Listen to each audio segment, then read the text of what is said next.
welcome to Nagaland TV. This is Gargi Deka and you are with me watching the latest news updates of the day. Here are the top stories. Delhi Deputy Chief Minister and Education Minister Manish Sisodia supports the cancellation of Class 12 board examination. Anti-Yadurappa BJP MLA makes a sensational claim of phone tapping against the Karnataka government. SAD BSP AAP intensifies protest against Congress MP's controversial remark on the Dalit community, which had gone viral on social media. Price of petrol skyrockets in Bhopal, igniting reaction of discontentment and frustration among the citizens. And now, the news in details. Delhi Deputy Chief Minister and Education Minister Manish Sisodia has come in full support of cancellation of the Class 12 board examination amid the present COVID scenario and welcomed the move to evaluate the board examination based on the performance of the students in Class 10, 11 and 12 respectively. Speaking on the formula released for evaluation of Class 10-12 students, Sisodia said that the decision to cancel the board exam was welcome, keeping in mind the safety of 1.5 crore Class 12 students. Sisodia also mentioned that the suggestion of the Delhi government in the CBSE board were kept in mind while drafting the Class 12 evaluation criteria 2021. However, taking a jibe at the central government, the education minister said that the central government should have taken a human approach and listened to the students' arguments before, and in that case, the intervention of the Supreme Court would not have been required. Covid की situation को देखते हुए मैं लगातार इसकी मांग कर रहा था कि दिल्ली के ही नहीं देश भर के 1.5 करोड़ बच्चों के हित में फैसला लेना चाहिए हमको। मुझे खुशी है कि ये फैसला लिया गया कि एग्ज़ाम कैंसिल होंगे और उस एग्ज़ाम कैंसिल होने पर 12वीं क्लास में बच्चों को कैसे पास किया जाएगा उसका एक फार्मूला जो हमने मांग की थी 10वीं 11वीं 12वीं के आधार पर तय करें, वो मान के आज उसको ऐलान किया गया है। मुझे लगता है सुप्रीम कोर्ट तक इसकी नौबत नहीं आने देनी चाहिए थी। केंद्र सरकार को सीबीएसई को बहुत ह्यूमेन मानवीय भावनाओं का ध्यान रखते हुए और बच्चों की भावनाओं का ध्यान में रखते हुए पहले ये डिसीजन ले लेना चाहिए था। ना तो इसकी मांग राज्यों की तरफ से उठनी की नौबत आनी देनी चाहिए थी, ना सुप्रीम कोर्ट में ये मसला जाने की नौबत आनी चाहिए थी। केंद्र सरकार की जिम्मेदारी थी कि वो पहले से करती, बट ठीक है, अब सुप्रीम कोर्ट के दबाव में इन्होंने ये तुरंत डिसीजन लिए हैं। मुझे खुशी है कि इससे बच्चों को फायदा होगा। कॉलेज के एडमिशन तो अब जब अगर ये जुलाई के एंड तक रिजल्ट दे देते हैं तो कॉलेज के एडमिशन तो फिर उसी मार्कशीट के आधार पे हो ही जाएंगे, और जहां एंट्रेंस एग्जामिनेशन है वहां आई एम श्योर कि एंट्रेंस एग्जामिनेशन के भी कोई ना कोई अल्टरनेट निकालेंगे। साथ साथ जो बच्चे एग्जाम देना चाहते हैं, वो चाहे 10वीं के बच्चे हैं, जो 12वीं के बच्चे हैं, उनके बारे में भी अगर फैसला अभी कोई ले लिया जाता, टेंटेटिव डेट्स अनाउंस कर दी जाती तो अच्छा होता, उसका प्रोग्राम आ जाता। दूसरा मैं कहना चाहूँगा कि ये साल तो हम सुप्रीम कोर्ट के इंटरवेंशन से राज्यों की मांग पे हम रिएक्ट कर रहे हैं, लेकिन ये काम अब अगले साल के लिए भी कर देना चाहिए। अगले साल भी मुझे नहीं लगता कि कोई बहुत नॉर्मल सिचुएशन में ये साल बीतेगा। तो अगले साल अचानक हम मार्च में बैठ के फिर अफरा तफरी मचा रहे होंगे, फिर कोई आदमी सुप्रीम कोर्ट जा रहा होगा, फिर बच्चे चिल्ला रहे होंगे, फिर राज्य कह रहे होंगे भाई कुछ जल्दी डिसीजन लो। तो अभी से एक प्लान बना देना चाहिए।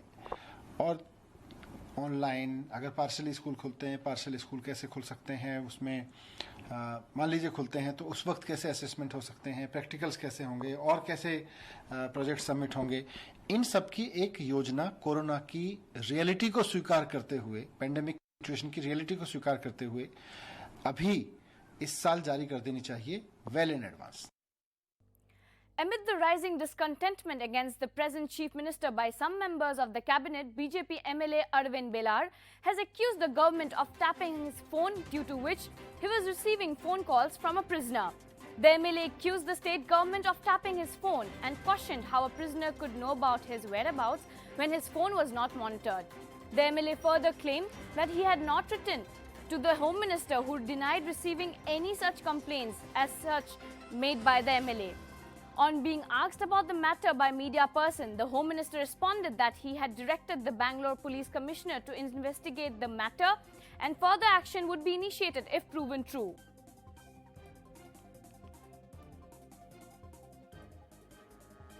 First of all, he has not told, but anyway, he said he has given complaint to Speaker and DG.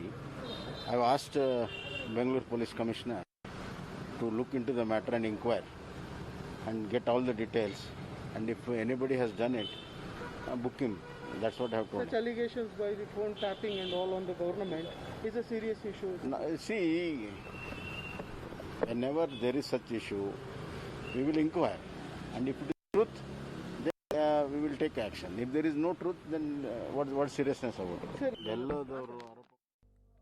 The SAD BSP Alliance and AAP are demanding the immediate arrest of Ludhiana Congress MP Ravneet Singh Bittu, who has landed in a controversy for allegedly making a casteist remark.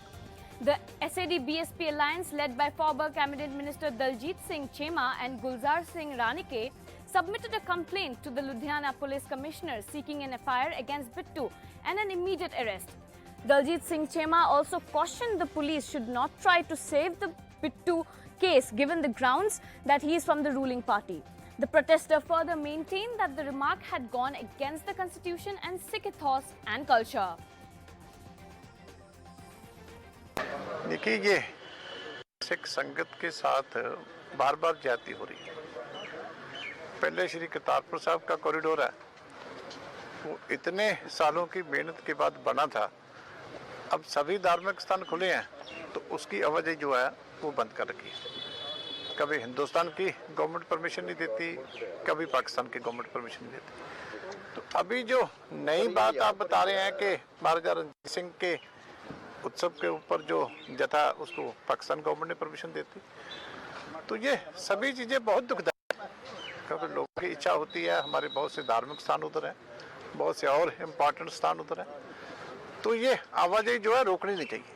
अगर बाकी आवाजाही दुनिया भर में चल रही है, airports अब चल रहे हैं, फ्लाइट्स स्पेशल चल रही हैं, ट्रेन चल रही हैं, तो ये थोड़े से लोग अगर बाई रोड यहाँ से जाते हैं तो इनको भी अलाउ करना चाहिए। फॉरेन मिनिस्ट्री को दखल देना चाहिए इसमें 100% इनको उनके साथ टेकअप करना चाहिए।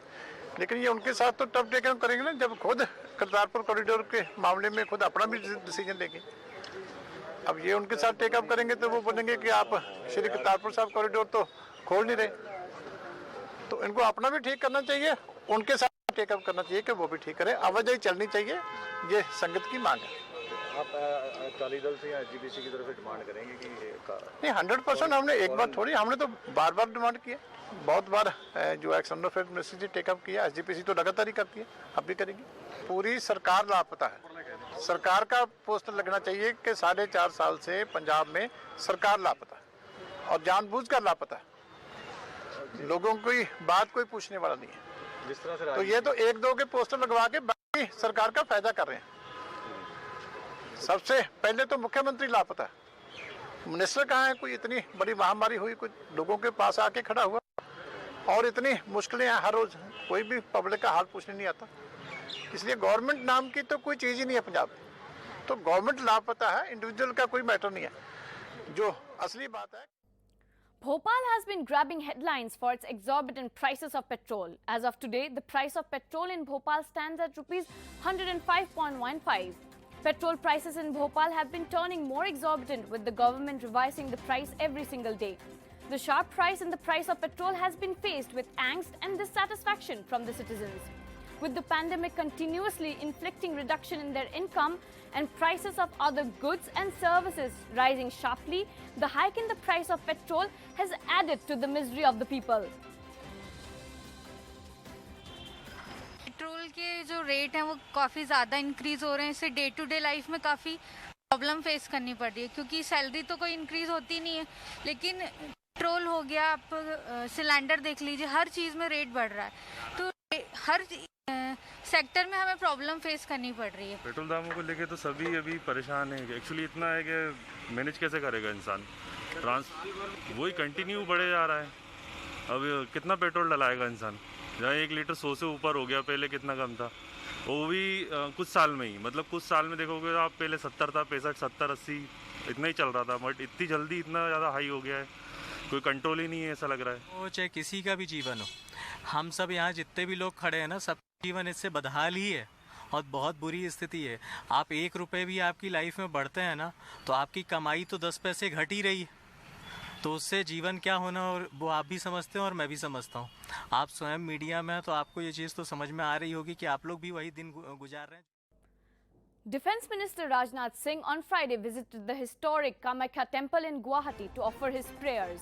Singh was accompanied by Chief Minister of Assam, Dr. Himanta Biswa Sharma. The temple is currently closed due to the COVID restriction, and Singh offered his prayers from outside the main door of the temple. It may be worth mentioning that the minister arrived here on Thursday evening after dedicating 12 strategic roads constructed by the Border Roads Organization at Kimin in Arunachal Pradesh. He spent the night at Raj Bhavan, where Governor Jagadish Mukhi hosted a dinner in his honor, which was also attended by Sharma, former Chief Minister Sarbananda Sonowal and Assembly Speaker Biswajit Daimari.